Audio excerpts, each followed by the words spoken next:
कबो चमार जी के भूल नहीं पैबू। अरे ना जहिया चमार जी से नजर मिलैबू कबो चमार जी के भूल नहीं पैबू। अरे हमके हल्का न मत ला।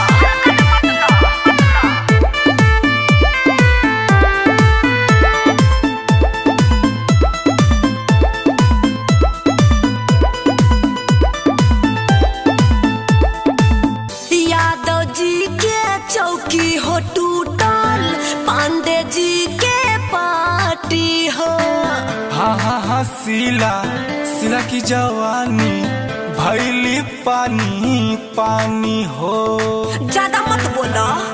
पानी हो सुनो यादव जी के चौकी हो टूटल, पांडे जी के पार्टी हो। हाँ हाँ हाँ सीला की जवानी भैली पानी पानी हो। अरे बाबू साहब धरे चाहेले कमर नुमुर नाजू। जहिया चमार जी से नजर मिलैबू कबो चमार जी के भूल नहीं पैबू। जहिया चमार जी से नजर मिलैबू कबो चमार जी के भूल नहीं पैबू। अरे बड़ा देखला बानी तोहरा नियन।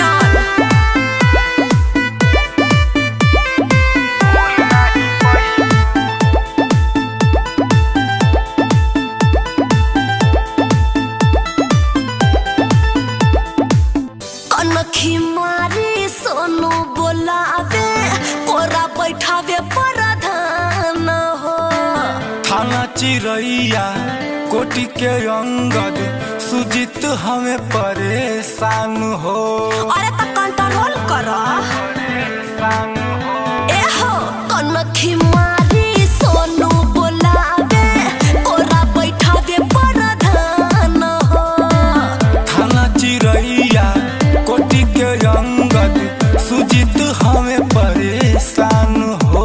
अरे अंकित विजय के खोजे ये हो मिथुन बाबू।